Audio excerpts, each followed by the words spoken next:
आम्ही करतो उज्ज्वल भविष्याची बांधणी, आम्ही घालतो उंच स्वप्नांना गवसणी। आम्ही आहोत BP पाटील ज्युनियर कॉलेज। आम्ही विद्यार्थ्यांना घडवतो फक्त परीक्षांसाठी नाही तर भावी नेतृत्व बनण्यासाठी। आमच्या नीट, JEE, CET आणि नाटासाठी तयार केलेला विशेष अभ्यासक्रमासह आमच्याकडे आहेत तज्ञ प्राध्यापक आणि अत्याधुनिक सुविधा सुद्धा। BP पाटील कनिष्ठ महाविद्यालय, पिंपळगाव, बसवंत।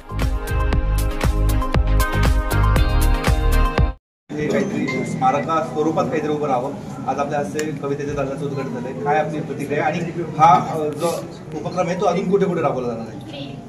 मराठी भाषा विभागाच्या अंतर्गत आज मराठी भाषा गौरव दिनाच्या निमित्तानं कुसुमाग्रजांच्या गावी आज आपण कवितांच्या गावाचं उद्घाटन करतोय, पहिल्या दालनाचं उद्घाटन करतोय। अजून अशी 15 दालनं या गावामध्ये होणार आहेत।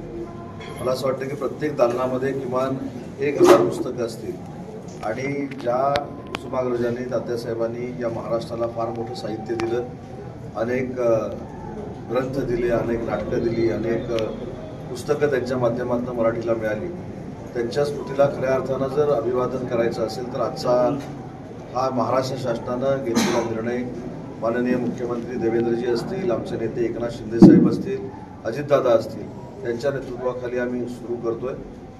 यापूर्वी मंगेश पाडगावकरांचं जे वेंगुर्ल्यामधलं गाव आहे, योगायोगानं माझं गाव देखील वेंगुर्लाच आहे, उभादंडा इथे आम्ही कवितांचं गाव निर्माण केलंय आणि एक निर्णय असा घेतलाय की आता मी राजकारणामध्ये काम करतो, मी काही गावं सांगतो की या ठिकाणी कवितांचं गाव करा, या ठिकाणी पुस्तकांचं गाव करा, पण धोरणात्मक निर्णय आम्ही असा घेतलाय की ज्यांनी मराठीसाठी प्रचंड काम या महाराष्ट्रामध्ये केलेलं आहे त्या साहित्यिकांची जी गावं असतील ती शोधून काढून त्या ठिकाणी कवितांची गावं किंवा पुस्तकांची गावं करण्याचा धोरणात्मक निर्णय आज 27 तारखेच्या निमित्तानं आम्ही घेणार आहोत। पण पर्यटन स्थळांप्रमाणे विकास होणार असं नक्की बोललं जातं, विकास होण्याचे नक्की काय होणार, शासनाकडून काय अनुदान मिळणार, काय काय नक्की?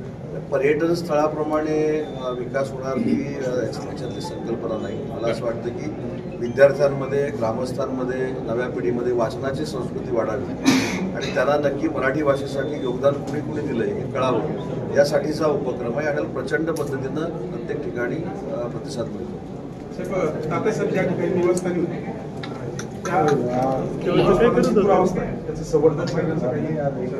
या संदर्भामध्ये नक्की मी आजच आमचा संध्याकाळी जो विद्या करंदीकर पुरस्काराला आम्ही सगळे एकत्र भेटणार आहोत, त्याच्यामध्ये मुख्यमंत्री आणि दोन्ही उपमुख्यमंत्री आहेत, त्यांच्या कानावर मी नक्की ही गोष्ट घालेन आणि त्याच्यातनं सकारात्मक निर्णय आम्ही घेऊ।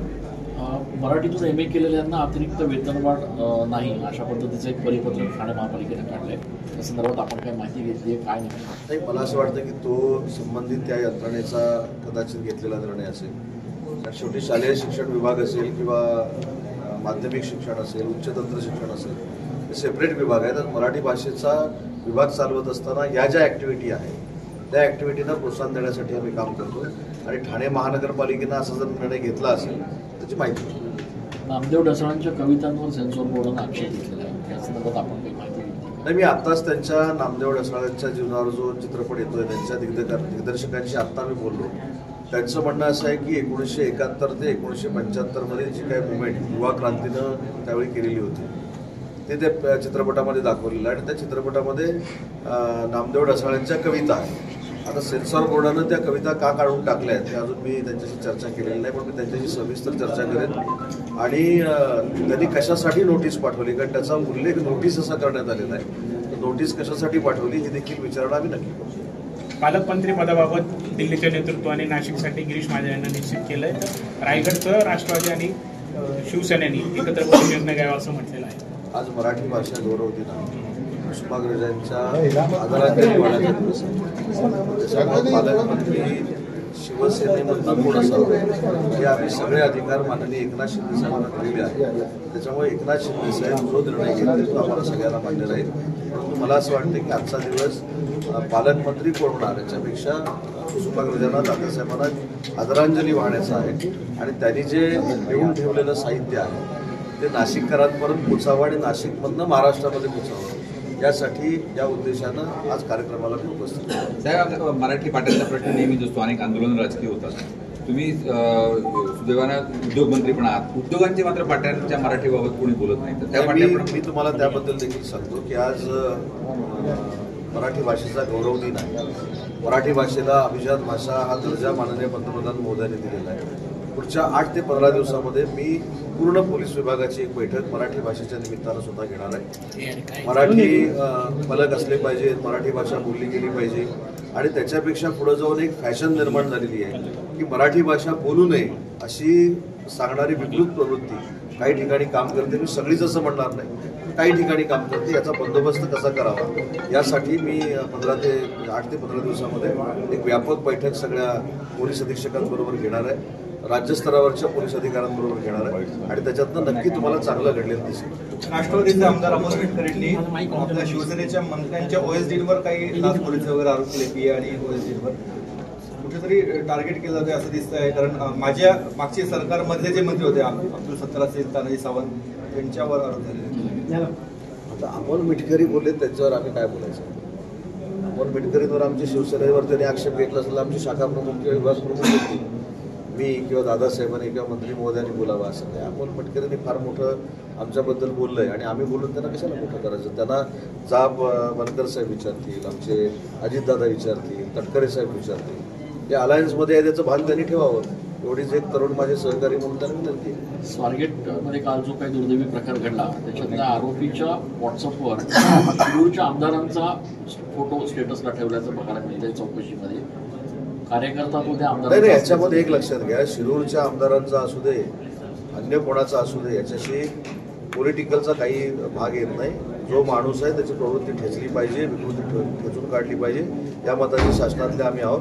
कोणाचा स्टेटसवर फोटो आहे म्हणून तो त्याला पाठीशी घालतोय असा देखील गैरसमज कोणामध्ये होऊ नये आणि शासन म्हणून जरी कोणाचाही फोटो असला तरी आम्ही पाठीशी घालणार.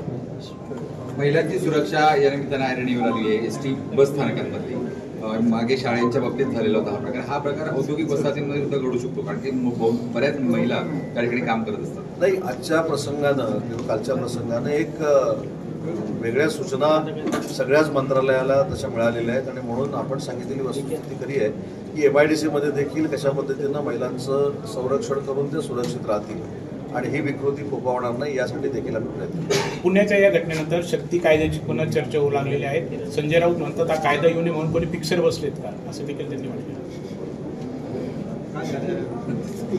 प्रसंग जो घडलेला आहे ना, त्या प्रसंगाला सामोरं जात असताना मला असं वाटतं की त्याच्यामध्ये राजकारण कोणी आणू लक्षात आलं का? आता मी उद्योगमंत्री आहे. मी उद्योगमंत्री नसताना, उच्च व तंत्र शिक्षण विभागाचा मंत्री असताना एका पोलीस अधिकाऱ्याला सरकारमध्ये घेऊन अंबानींच्या घराखाली जिलेटिन ठेवायला कोणी लावलं, त्याची पण उत्तर द्यावी लागतील ना त्याला. माझं म्हणणं असं आहे की एखादी असं विकृतीनं ही गोष्ट घडवल्यानंतर आम्ही सगळ्यांनी एकत्र येऊन याचा प्रतिकार केला पाहिजे. याच्यामध्ये सगळीकडे राजकारण करून उपयोगाचं नाही असं माझं मत आहे. आणि मला असं वाटतं की त्यांना जे काही टीका करायची त्यांनी करून ते अनेक वेळा मोकळे झालेले आहेत, रोज आमच्यावर करतात. आणि विशेषतः शिंदेसाहेब आणि शिंदेसाहेबांचे आम्ही सहकारी, त्यांना तर आम्हाला अंगवळणी पडलेलं आहे. त्याच्यामुळे त्यांना आम्ही फार त्याला काय म्हणतो असं सिरियसली घेतो अशातला भाग नाही. पण कालचा जो प्रसंग आहे तो 100% निषेध करण्यासारखा आहे. 100% ती विकृती ठेचली पाहिजे. अशा प्रवृत्ती पुन्हा निर्माण होणार नाही अशी अद्दल घडवली पाहिजे या मताचे आम्ही. सामनातून मुख्यमंत्र्यांचं खूप कौतुक चालू आहे सध्या. संजय राऊत पण बोलतात आणि अग्रलेखामधनं म्हणजे EVM योग्य आहे ना. आता काय सामनामधनं मुख्यमंत्री महोदयांचं वारंवार कौतुक होतं, याचा अर्थ आम्ही सगळे जे निवडून आलेलो आहोत ते लोकशाही पद्धतीने निवडून आलेलो आहोत आणि त्यांचा जो पराभव झालाय तो अशा प्रवृत्तीमुळे झाला हे सिद्ध झालं. त्याच्यामुळे त्यांना धन्यवाद सामनावाल्यांना, त्यांनी EVM योग्य आहे मान्य केलं. कुंभमेळ्याची बैठक झाली त्यामध्ये दोन्ही उपमुख्यमंत्री होते. ताळमेळ कुंभमेळ्याच्या बैठकीला कालच्या दोन्ही उपमुख्यमंत्री नव्हते, तर ते ताळमेळ नाही असं दिसून येते का सरकार? आता एखाद्या गोष्टीमध्ये जर दादासाहेबांनी मिटिंग लावली, मला बोलवलं, माझ्या मतदारसंघात एखादा कार्यक्रम असेल, मी येऊ शकलो नाही, याचा अर्थ काय दादांमध्ये आणि माझ्यामध्ये ताळमेळ नाही असं आहे? मला असं वाटतं की अगदी चांगल्या पद्धतीनं तिन्ही नेते काम करत आहेत. आम्ही महायुतीमध्ये काम करतो याची जाणीव मुख्यमंत्री दोन्ही उपमुख्यमंत्र्यांना देखील आहे. त्याच्यामुळे भविष्यामध्ये तुम्हाला ब्रेकिंग मिळणार नाही त्याची दक्षता आम्ही घेत जाऊ. थँक्यू.